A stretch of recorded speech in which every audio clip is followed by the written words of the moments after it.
Everyone. This is the Art History 100 class at Fullerton College.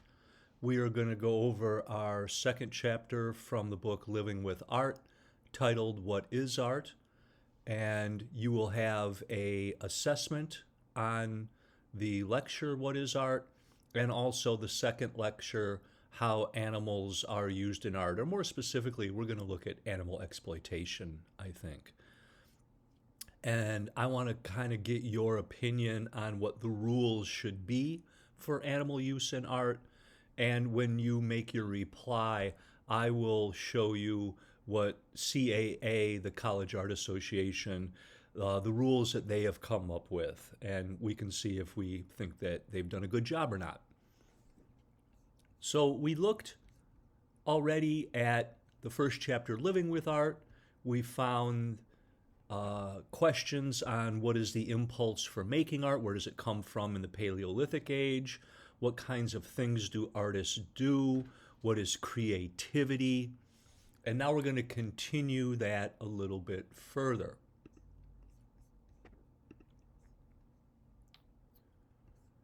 So what is art?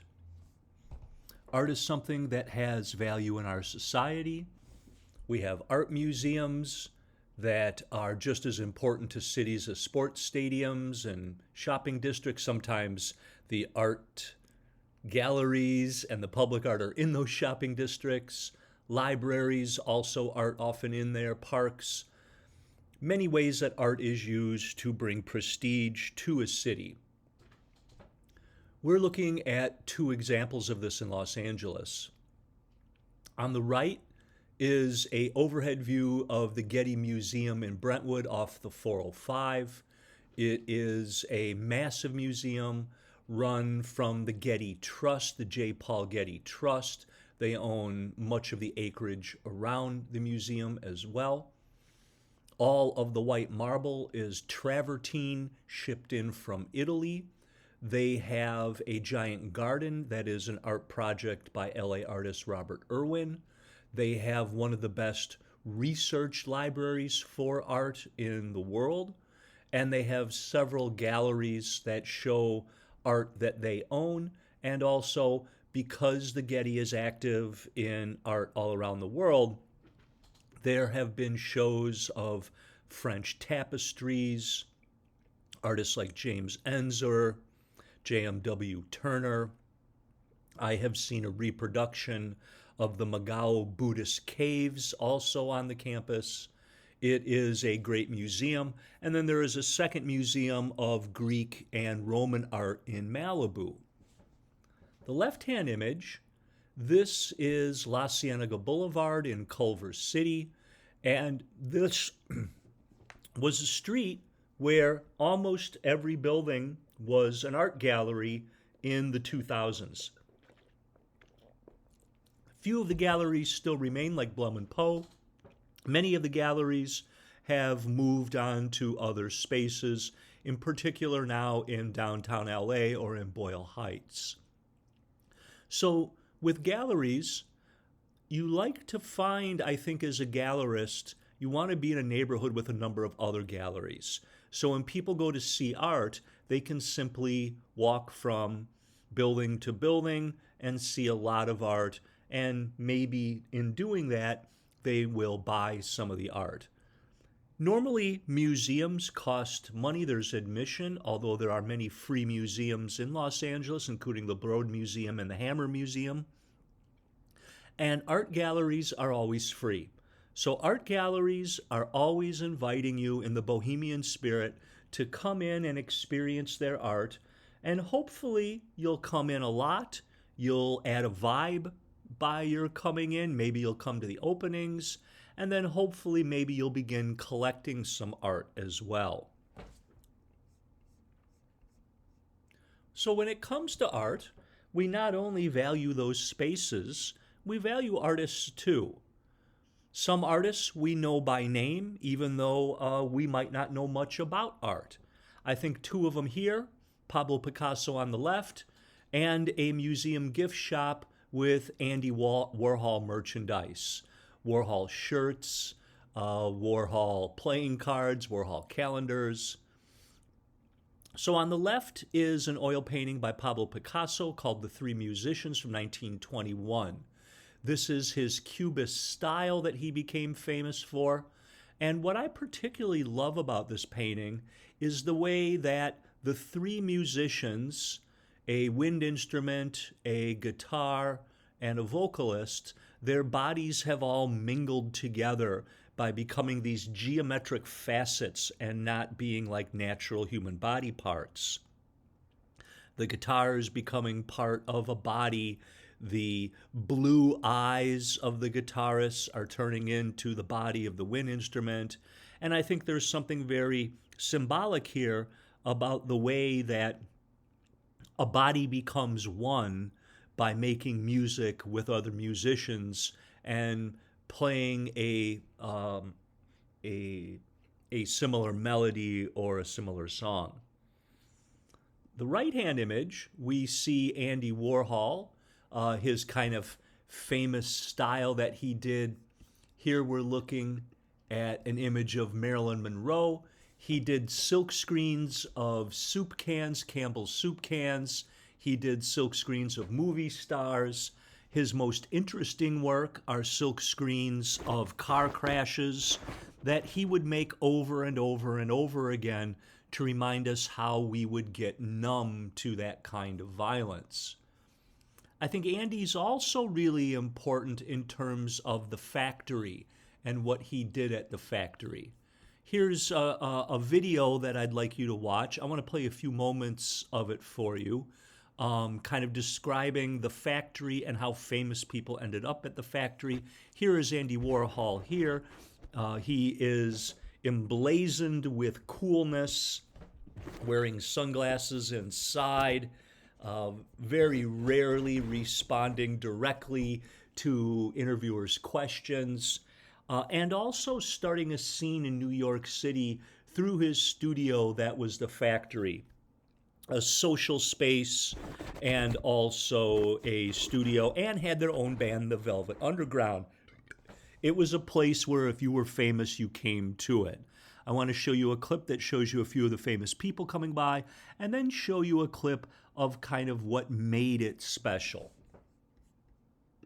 It was a peak. Anyone who came to New York from Europe, Salvador Dali. You gotta go to the factory, you know, or from California, Jim Morrison comes, you gotta go to the factory, you know, someone would bring you to the factory if you were famous at any rate. It was just the burner was always on. The factory was a very porous social space. It's where Warhol worked, it's where he made his paintings, where he made his films, and it's also where he received people. It becomes the center. The other part I want to show you is the kind of people that were there that were normally marginalized in society. So at the factory, there was a scene of people using speed, drag queens, people generally who were marginalized in society that were welcome at the factory. And here we're going to see a deceased art critic named Dave Hickey. He's going to describe kind of what's missing and what's there at the factory.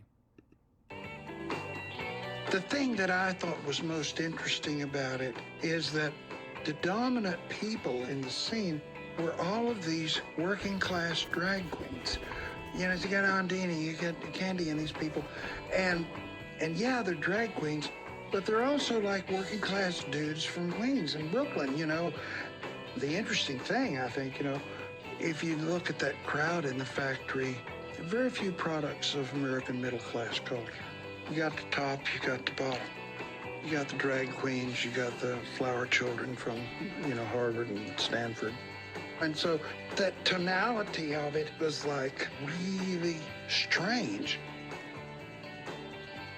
I don't really feel all these people are hanging around me, Warhol once remarked. I'm more hanging around them.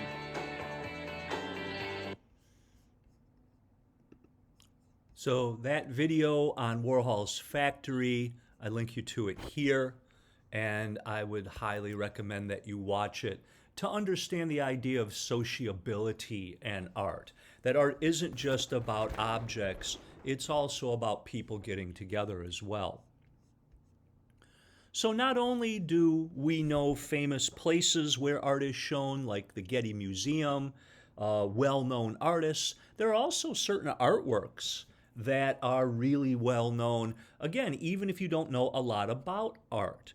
Maybe the most famous painting in the Western art world is the Mona Lisa by Leonardo da Vinci. It is a mysterious painting that he kept with him his entire life. He painted it by making transparent oil glazes, maybe hundreds of layers, that would allow light to go through the glazes, bounce off the surface of the canvas, and then that light comes outwards, making a glow in the skin that I don't think watercolor or acrylic or spray paint or other paints do. I think that is a unique property of oil that comes in that particular method. We see her in a three-quarter pose looking at us. There are these landscapes that he would put in his paintings. I think some of the landscapes might be made-up landscapes. We're also seeing on the right Andy Warhol paying tribute to this painting. Warhol is silk screening, a process that you use in making t-shirts that he did with his celebrity paintings. Here he is doing a canvas titled 30 Are Better Than One. So if the Mona Lisa is the greatest painting, most famous painting in the world, then certainly 30 are better. And we're seeing kind of how this image of the Mona Lisa is endlessly circulating in media, in magazines and books and on the internet. And we're also going to see another artist who is going to take a reproduction of it and alter it to make a new work of art.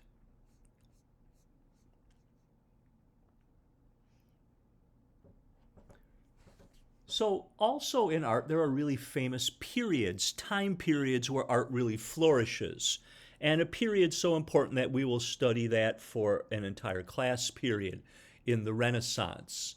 The rebirth of classical Roman and Greek philosophy and naturalistic anatomies that were kind of not done during the Middle Ages, during the ages of feudalism and the Gothic era, but come back in Florence and in Rome and in Venice in the 1400s. The top image is a very famous fresco painting done on wet plaster that becomes part of the wall. We are seeing what the Renaissance really does well, using perspective to create believable 3D space with the arches. The shapes are laying down perfectly in perspective. And then also we see the chiaroscuro, the three-dimensional figures going from light to dark by Raphael, and then correct anatomies too. The body comes back into art in the Renaissance after the body being seen as somewhat profane and the soul being pure in the Middle Ages.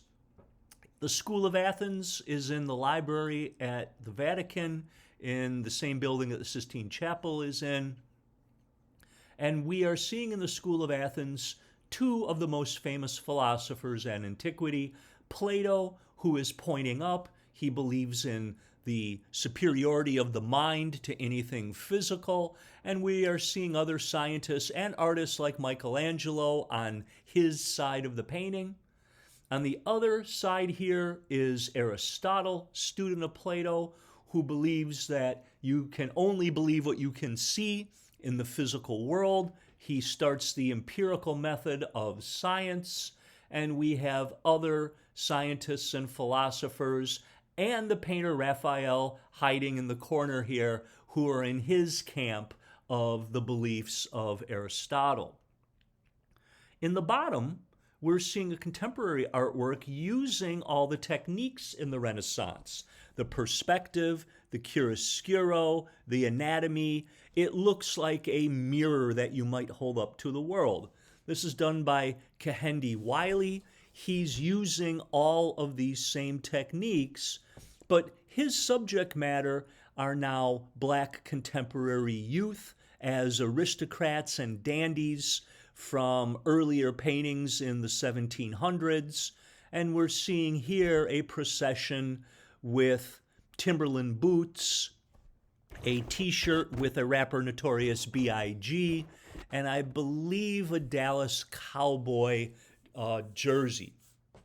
And then also Kehendi using these patterned flowers that start in the background of his paintings, but now also start to become the foreground. He also did the very famous painting of Barack Obama that hangs in the Smithsonian Portrait Gallery, and we'll be looking at that later in the class. So artists and their audiences. Who are the people that this art is being made for? Are they private commissions? Is it book illustration? Are the audiences always the same? Well, I think what we find is that generally, yes, there is an audience for the artwork and the way that the art is consumed, especially if it's trying to be sold. Here, I think what's interesting is we are in an art gallery where people are generally fairly quietly looking around at art, perhaps talking to a gallerist. But this is a virtual gallery. This is a 3D video game, and we are seeing a virtual reproduction of a gallery here. So sometimes the audience, like in Claude Monet's Fisherman's Cottage, we see a painting that is really easy to understand. A bright sunny day, sailing ships in very blue water, and a pre-modern cottage getting away from it all with beautiful blue and purple shadows, no black in his paintings. His shadows are made of colors which heighten the color, and also not done to look like a mirror, but using the surface, and really getting into color and surface in his painting, rather than being a mirror to the world. So it's a beautiful cottage. You can tell that the flowers are blooming. It is right there on the ocean. It looks like a very beautiful place. Very easy painting to understand. Very easy painting for anybody to like. Sometimes artwork has more specific audiences. So this is a Mughal style of artwork, a page from the Hanzamama, and this would have been done in the royal workshops of the Mughal Emperor Akbar in the 16th century in India. They were paid a monthly salary to produce illustrated books for the emperor and the court, and now these books have been taken apart. Images are shown like they're paintings in galleries. Mughal art is very different from the Renaissance. No 3D forms, no linear perspective, instead isometric perspective. Notice there's no change in the size in the people in the back as there is from the people in the front. And we get a ton of patterns. So we as an audience were never meant to see this. This was for a very limited audience. I think that that's different when we look at this painting by Dabbs and Mila. They're street artists from Australia, and they are spray painting on walls. They've done a number of murals in Los Angeles. Their paintings are fun. They often have words in them. They have comic book kind of images like this smiling, happy bottle of beer. I think their audience is anybody driving in a car in LA and anybody that likes street art or graffiti or cartoons. We also can maybe break art into two different realms. Realms of people who went to art school, who are professionals, and then also non-professionals like we're seeing here in this slide. On the left is Salvation Mountain. This is near Slab City in California, painted by Leonard Knight over about 30 years. Leonard is an amateur artist who went out into the desert to live and took thousands of gallons of donated paint and also carved up the clay in this mountain and built Salvation Mountain, a testament to his love of Jesus Christ. It's massive, and it also clearly is coming from someone who wouldn't necessarily know the elements of the Renaissance or went through art classes. On the right is another very famous outsider artist named Henry Darger. He was a janitor who made minimum wage, lived in a studio apartment in Chicago, and over his life, he wrote a 15,000-page manuscript called The Story of the Vivian Girls in what is known as the realms of the unreal. It is about a child slave rebellion. The kids are good, the adults are evil, they're very Nazi looking. He had no training in art, so he would use what little money he got from his job to get catalogs and then use tracing paper and watercolor to illustrate the images of his novels. And his work was not discovered by anybody until he died. It is believed that he was a little bit embarrassed by the work that he was making. And so the audience in this case, I think, was simply himself, a lonely man living in isolation in a minimum wage job in a city. Then, of course, we have the other world, the world of art schools, galleries, critics, collectors, and museums. This is a Gustave Courbet in the artist's studio. We are looking at him painting the kind of world he comes from. He is a trained artist. He is a professional. In this side of the painting, we are seeing the critics and the collectors and the historians, the people that are helping to finance and also spread the word of the quality of his artwork. Here he is in his studio. We have, I believe, symbolic images of a dog for his fidelity or loyalty to painting, the kind of childlike innocence in which he is looking at painting, and the ubiquitous nude model that would be in most art studios in France in the 1800s. On the right-hand side is a different world, and the worlds are all separated.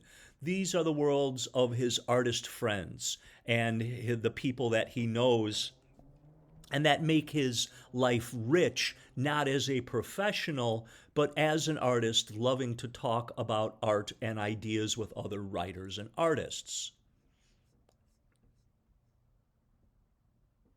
The artist's studio.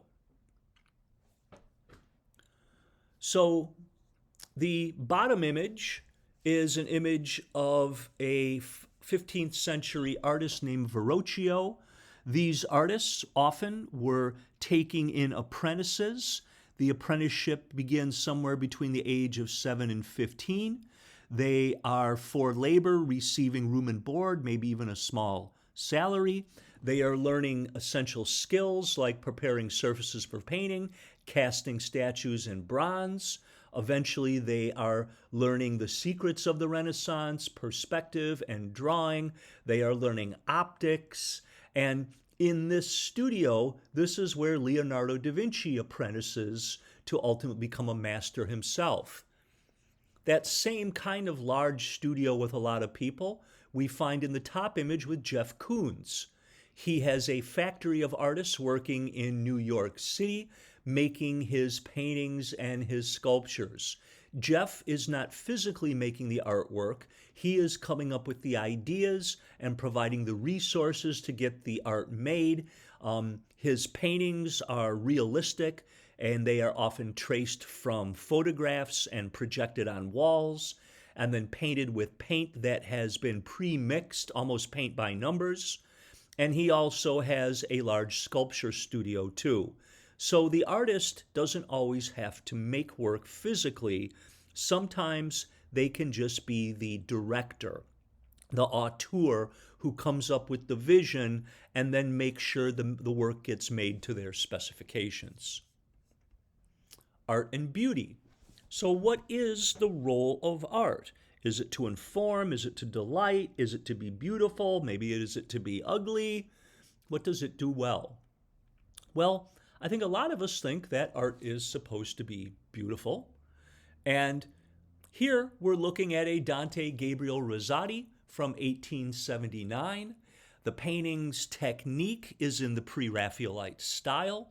He is painting in that glazing that I was talking about with Da Vinci, whereby slowly glazing and building up the tones in the skin. There's a glow to it. She has a life to her. She looks very realistic. She looks very naturalistic. And everything is painted to perfection the way that it would look in the real world, and has a beautiful quality to it. So how do we get pleasure in the art world from looking? Philosophers talk about a kind of disinterested contemplation, where we are looking at the work, say looking at this lettuce here. We are not thinking about eating the lettuce as much as we are looking at the lettuce as a form. So in Robert Weston's photograph, Cabbage Leaf from 1931, we are not looking at this in terms of eating, but looking at it almost as if it has transformed into maybe a couture dress or gown. We're looking at the beautiful spines. We're looking at the beautiful way that he lights the photograph and the techniques that he would be using in the darkroom in terms of developing this photograph. But sometimes maybe pleasure isn't everything about seeing art. So, for example, Francisco de Goya, his Saturn devouring one of his children, this is a painting he did on the wall of his chateau. It was never meant to be seen by anyone but him. He was old. He had seen civil wars. He had seen a lot of death. He had done artwork about it. And he was also dealing with mental illness and being deaf as an old man. And he painted these paintings called the Black Paintings in his chateau, simply to live with, and we don't know why. So here, it looks like a figure with wild, staring eyes, eating, rendering a smaller body. And in this maniacal insanity, we see the head of a dog laying down on the lap of its master, seemingly in a very calm state, maybe trying to calm the master down from whatever possible mental insanity or mental duress is going on here, rather than maybe this being a physical image. It is a stark image, but it is also, I think, a great work of art. Pablo Picasso. So Picasso, he starts as a teenager mastering the techniques of the Renaissance. The painting here, The First Communion in 1896, he does at age 15. He has absolutely mastered light and color and form. And then as he got older, he moved away from that kind of naturalistic painting and created a style called Cubism, that he was more interested in being unique and new rather than mastering the imagery techniques of the past. And there are people that think that the Cubist work that he does is very ugly compared to maybe his early work. But what is important in this modern art is new, not necessarily honoring the past. 3 different styles or ways of making art: naturalism, stylism, and abstraction. So these are the 3 ways that we can understand how forms are made.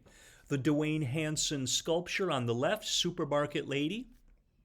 This is a highly realistic, naturalistic form. It looks like she's alive, and probably a really wiry kind of commentary here on how we consume. We have this abundance of food, but we don't always make healthy choices for ourselves. And in fact, the process of going to the store, filling up the cart, it looks like she has a 1,000-yard stare with the cigarette in her mouth. Her lifestyle appears to be not very healthy on her skin and her body. Maybe even though food is easy to get, we don't make good choices. Stylization, we're seeing the style here, a unique style from Mark Ryden. So from Mark Ryden, he was an artist that went to Art Center. He comes up with a unique style, the same way Picasso comes up with a unique style. In his paintings, we find often these dark-haired women, either images of Christina Ricci or now Katy Perry. These dark-haired women with these eyes, these really wide eyes on these wide faces, in a very specific color palette that he uses. He paints toys, he paints Abraham Lincoln, he paints meat, and again, very known immediately from the stylization of the wide-eyed figures that he does with the smooth foreheads and the tiny jutting noses.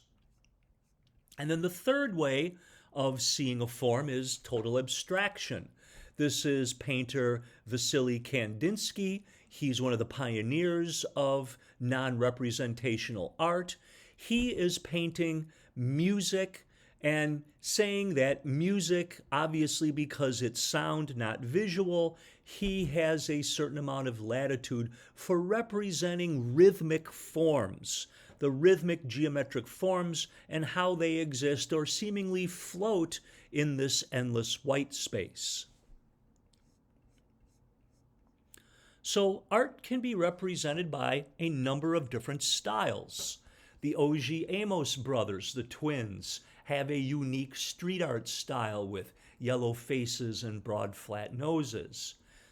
We're also seeing style here with three different versions of kind of the same thing, the ponytail. On the left, we're looking at Japanese ukiyo-e, woodblock printing style from the 1800s, very flat, no shadows, sinuous lines. In the middle is an impressionist artist, Edgar Degas, working in pastel.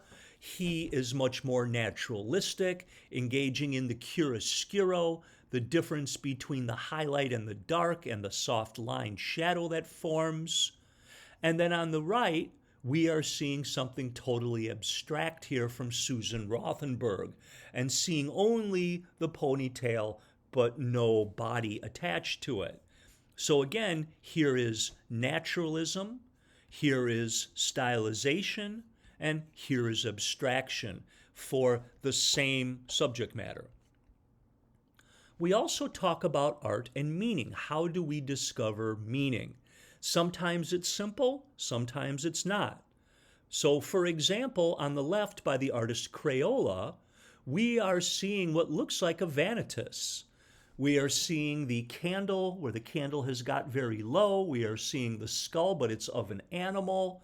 This weird figure here like the Flash with an Evel Knievel outfit on his head. Looks like it has been busted with some sort of upholstery in it.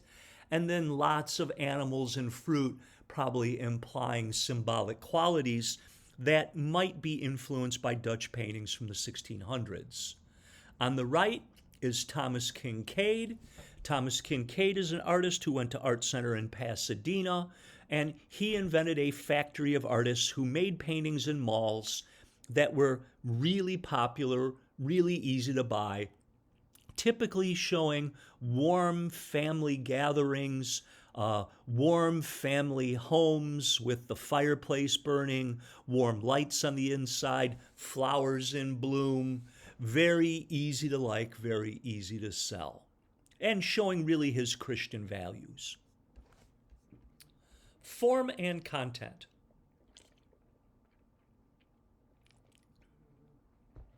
So in form, we are talking about what it looks like. We are talking about, is it naturalistic? Is it stylistic? Is it an abstraction? And we see in the content that the content can be driven by the form, and also the content can drive the form as well, vice versa. So in the left painting by Henri Matisse, we see the piano lesson. In the piano lesson, it's very abstracted. We see the head of a boy in front of the sheet music at the piano. There's a metronome in front of him. It's a very cool painting with these cool grays. That strip of green in the background is very mysterious with those curvilinear forms. And then an unfinished part of the canvas right above his head. On the right-hand side, we see a stylization called the music lesson. So here we are seeing music at the same piano as a family event. Matisse is sitting there with his violin on the piano. The mother is helping her child with the music. Behind him is a painting of Matisse that was mysterious in the other painting. And then the real mystery in the background, we are seeing these stylized iron bars separating the inside of the house from the outside of the house. At the outside of the house is a garden with a sculpture and the grandmother listening to the generations of her family play music. Here, there's these warm oranges and warmer reds, and we are seeing music as a family coming together, whereas here in the abstracted form, we are seeing music as something that is isolated when you're learning how to play it. Another thing we're always trying to figure out in art is the iconography, literally describing images. And this is kind of what art historians do. We kind of tell you, well, this is what is happening in a work of art. So when we look at this image of the Buddha here by Joko in the Byoden Temple in Japan, the longest continual use wooden Buddhist temple in Japan, we are seeing the Buddha, the enlightened being. He is a spiritual leader from India around the 5th century, Siddhartha Gautama. He becomes enlightened as he is searching for spiritual meaning, and he begins to teach others how to form detachment. Detachment from the world, detachment from your ego, detachment from possessions, to become a pure spiritual being. We see that this is a Buddha that does not have the characteristics of someone from India, but someone from Japan. The face is a little rounder. There is no emotion in Buddha's face. The earlobes are extended by the heavy jewelry that Buddha has. He is wearing silk robes. His hands are in the teaching signs of mudras, seated cross-legged, meaning that he is meditating. He is sitting on a lotus and surrounded by a golden halo of fire. This is a way to always, these cues are allowing you to see what an image of a Buddha is and then what those images stand for, known as iconography. And the other thing that's also very important in art is to understand its context. Where was it made? Who is it made by? And what are their beliefs and values? And how does the art operate? So, for example, when we're talking about African art, and on the left, the Yao people in East Africa, they are dressed up in masks, participating in initiation rites. And while they're wearing these masks and these costumes, there is a type of spiritual quality kind of similar to kachinas, similar to shamanism that we talked about in our previous lecture. Now, when these costumes are not being worn, they do not have the same spiritual power to them. And we're seeing that on the right from a contemporary artist named Nick Cave and his sound suits. When his sound suits are being worn, they make sound, they move, they have a kind of spiritual magic to them, but when you see them in the gallery simply on the mannequin, they're simply sculpture. Art and object making.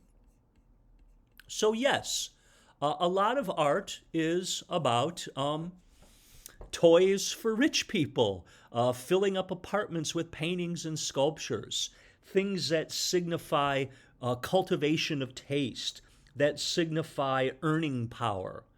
But also in the 1960s and 70s, artists begin to try to make art that can't be easily bought and sold. We see this in conceptual and performance art, like Merle Ladyman's ukuleles here, who's doing a performance in front of an art museum where she is cleaning the steps. She is talking about the invisibility of being a woman who is in a low-paid job in cleaning, the repetitive, straining nature of it. She writes a manifesto, and as she does the performance, most people going into the museum do not even stop to look at her. So this idea of everyday work has been raised to the level of art in her artwork. We see that also in the work of the artist Joseph Beuys, who in his work, his performance, How to Explain Pictures to a Dead Hair, he has covered his hair in honey and gold leaf, and he is in the gallery cradling a dead rabbit in his arms, walking through the gallery, speaking quietly and tenderly to the animal, and bringing it close to the pictures on display, and describing the art to the rabbit. So again, no actual object value in this performance, but the performance is not a movie, a TV show, is not specifically in the theater. It is something that is, in a way, kind of useless, and that kind of uselessness is also a way in which art will identify itself. So sometimes artists get away from the gallery in everything that they do. In this case, we're looking at the Los Angeles Fund for Public Education with the LA Unified School District that is having a program called Arts Matter, and they are having public exhibits here, and the artist Barbara Kruger, who teaches at UCLA, wraps 12 city buses with phrases like, "Art is as heavy as sorrow, as light as breeze, as bright as an idea," and "belief plus doubt equals sanity." Other works are on billboards. So places that you would usually see advertising, here we're seeing art mixing with that commercial realm. And in our last slide, we are looking at an object that is made that is known as conceptual art. So here, Sol LeWitt says, the idea becomes the machine that makes the art. He writes out instructions for making an artwork, and then that artwork is made by another artist or artisans who have no contact with the artist other than the instructions themselves. So the system is important here, and the visual drawing can't be understood without understanding the system that's made.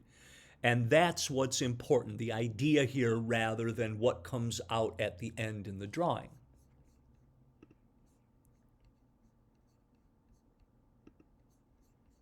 For our discussion, we're going to look at animals used in art. So the use of living and dead animals, very common in the art world. And what I'm interested in is your opinions on the ethics of it. And I want to talk specifically about a show that was done about 10 years ago called Art After 1989 that was curated by a Chinese artist named Ai Weiwei. There were 3 artworks that American audiences found offensive, and the artworks were ultimately taken out of the show. You are looking at a shark that was caught in a fishing net that is bought by an artist named Damien Hirst. Hirst puts these dead sharks in these tanks of formaldehyde where they float perfectly. They don't rise, they don't fall, they don't turn. There's a beautiful bluish quality to the formaldehyde. He builds these beautiful boxes for them, and he forces us in an art context to look at death, the physical impossibility of death in the mind of someone living, that while you're alive, it is truly impossible for you to fully understand death. What are the legal rules in art? So really, it's pretty inadequate in terms of what these rules are. Most rules are about animal cruelty that are generally a misdemeanor. The law of cruelty applies to anyone who overdrives, overloads, tortures, cruelly beats, unjustifiably injures, maims, mutilates, or kills any animal, or deprives any animal of necessary sustenance of food or drink. Here, we are looking at a show by Banksy, a famous British street artist. And at the show, the elephant, the pink elephant in the room is not who is Banksy, because even today, we're not 100% sure who this artist is. He has literally painted this manifestation to match the wallpaper. And ultimately, this is going to be problematic for Banksy in the show. The animal should not have been painted. It clogs up their pores. It makes it possible for them to overheat. And the animal had to be taken from the show, and the paint was taken off with a hose to make sure that the animal was safe. Our ethical questions. So the first two paragraphs are from an artist named Badly Lick Bear. This is his dead name, his former iteration of himself, Marshall Astor.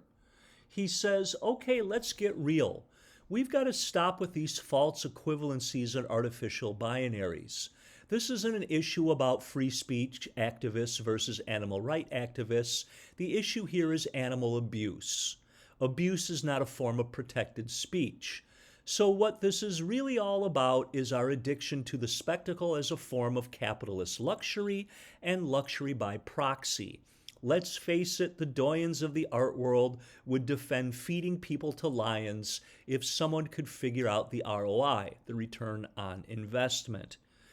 He is talking about the show that we are going to discuss in our assignment.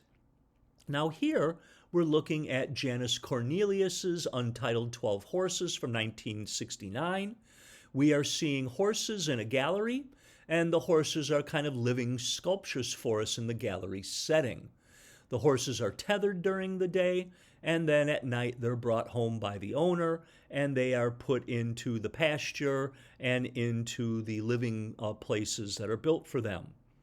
The art didn't really cause any controversy in 1969, but when it was shown again in the last 10 years, there were some protesters who felt that this was a form of animal cruelty, the horses being tethered to the wall. Now, the owner of the horses says that these horses had been trained for carnivals, for children to ride the horses, and that during the day they are tethered up in barns, and that they are very comfortable with people being around them and petting them. So what we're going to discuss, which again, Badly Lick Bear is talking about and commenting on here, is a show called Art in China After 1989, Theater of the World. Curator Ai Weiwei, he has defended this show in America from the protests, from the animal rights activists. He says when an art institution cannot exercise its right for freedom of speech, that is tragic for a modern society. Pressuring museums to pull down artworks shows a narrow understanding about not only animal rights, but human rights. So the museum had announced that it planned to remove the offending works out of concerns for the safety of its staff and also for the artwork itself.